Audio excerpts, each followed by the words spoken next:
নমস্কার বন্ধুরা, আমার চ্যানেল হোম কুকিংয়ে আপনাদেরকে স্বাগত। আমার আজকের রেসিপি ডিমের কোরমা। ডিম খেতে ভালো লাগে না এমন মানুষ খুব কমই আছে, তাই এই ডিমের রেসিপিটা আপনারা বাড়িতে একবার ট্রাই করতে পারেন। বাড়িতে থাকা উপকরণ দিয়েই এই রেসিপিটি তৈরি হয়ে যাবে, আর এটি খেতেও অনেক সুস্বাদু হয়।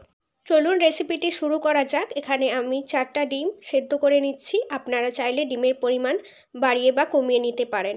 এরপর এই ডিমের কোরমা বানানোর জন্য যে মশলাটা লাগবে সেটা তৈরি করে নেব। এখানে আমি পেঁয়াজ, দুটো বড় সাইজের পেঁয়াজ নিয়েছি, আর 10 কোয়া রসুন এবং 1 ইঞ্চি আদা এবং 4-5টা কাঁচা লঙ্কা নিয়েছি। এটাকে আমি একটা মিহি পেস্ট করে নেব। তারপর এখানে 7-8টা কাজু এবং 8-10টা কিশমিশেরও একটা পেস্ট বানিয়ে নেব। এরপর এখানে আমার ডিমগুলো সেদ্ধ হয়ে গেছে, সেগুলো আমি তুলে নিয়েছি। এরপর এখানে আমি ডিমের খোসাগুলোকে ছাড়িয়ে নিয়েছি। এরপর একটা কাঁটা চামচের সাহায্যে ডিমের গায়ে এইভাবে ফুটো ফুটো করে দিচ্ছি। সবগুলো ডিম আমার এইভাবে ফুটো ফুটো করা হয়ে গেছে।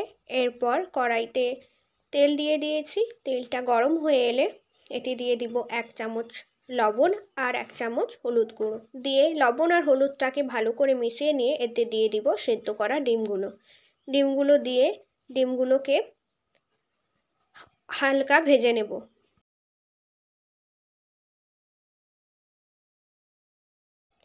ডিমটা একটু লাল লাল হয়ে ভাজা হয়ে এসছে, এটাকে আমি এরপর প্লেটে তুলে নিব। এরপর ওই কড়াইতে কিছুটা পরিমাণ তেল দিয়ে তাতে দিয়ে দিব গোটা জিরে এবং 2টো শুকনো লঙ্কা ফোড়ন হিসেবে দিয়ে এটাকে হালকা ভাজার পর আমি এতে দিয়ে দিব গোটা এলাচ 4টা এবং 2 টুকরো দারচিনি আর 4টা লবঙ্গ। এগুলোকে হালকা ভেজে নেব। এগুলো ভাজা হয়ে এলে এরপর আমি এতে দিয়ে দেব একটা পেঁয়াজ কুচি। আমি একটা বড় সাইজের পেঁয়াজের কুচি এখানে দিয়েছি। পেঁয়াজটাকে বাদামি রং করে আমি ভেজে নিব। পেঁয়াজটা যাতে তাড়াতাড়ি ভাজা হয়ে যায় তাই জন্য আমি এখানে অল্প পরিমাণ লবণ দিচ্ছি। লবণ দিয়ে ভালো করে পেঁয়াজের সঙ্গে মিশিয়ে আবারও আমি পেঁয়াজটাকে ভেজে নেব। এরপর এতে দিয়ে দেব পেঁয়াজ, আদা, রসুন এবং কাঁচা লঙ্কার পেস্টটা দিয়েও সবগুলোকে আমি ভালো করে মিশিয়ে নিব। এরপর এতে দিয়ে দিব হলুদ গুঁড়ো দিয়ে সবগুলো মশলার উপকরণকে ভালো করে মিশিয়ে নেব। মশলাটাকে আমি ভালো করে এভাবে কষে নেব। আর একটু সামান্য তেল ছেড়ে এলে এতে দিয়ে দিব 2 চামচ ফেটানো টক দই দিয়ে মশলাগুলোর সঙ্গে ভালো করে মিশিয়ে এই মশলাটাকে ভালো করে আবারও আমি কষিয়ে নিব। রবিবারে দুপুরে বাড়িতে মাছ মাংস না থাকলে ডিমের এই রেসিপিটা ট্রাই করবেন। গরম ভাতে আপনাদের খেতে খুবই ভালো লাগবে। মশলাটা কষানো হয়ে এলে মশলা থেকে তেল ছেড়ে এলে এতে আমি দিয়ে দিব 2 চামচ নারকেলের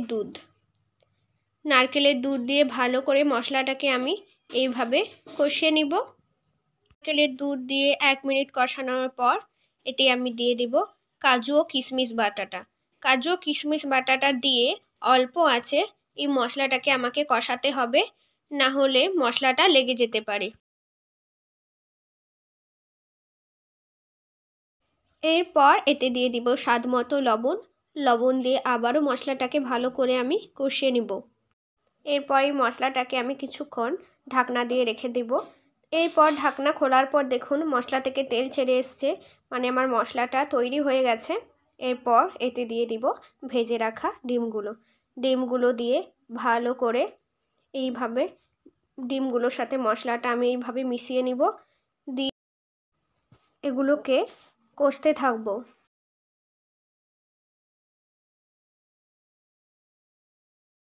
ডিমগুলো কষানো হয়ে এলে এতে আমি দিয়ে দিব অল্প পরিমাণ জল দিয়ে এগুলোকে আমি ভালো করে মিশিয়ে নিব।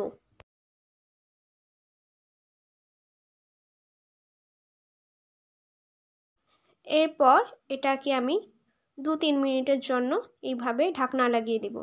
ঢাকনা খোলার পর দেখুন আমার গ্রেভিটা মোটা হয়ে এসছে। এরপর এতে দিয়ে দিব 1 চামচ ঘি আর দিয়ে দিব গরম মশলা গুঁড়ো গরম মশলা গুঁড়ো দিয়ে ভালো করে এটাকে আমি মিশিয়ে নিব। মিশিয়ে নেওয়ার পর এটা আমি গ্যাসটা অফ করে দিয়েছি। এরপর এটাকে আমি একটা প্লেটে তুলে নিব। ভিডিওটি যদি ভালো লাগে তাহলে অবশ্যই লাইক, কমেন্ট, শেয়ার এবং চ্যানেলটিকে সাবস্ক্রাইব করবেন এই রকম রান্নার ভিডিও পেতে। ধন্যবাদ।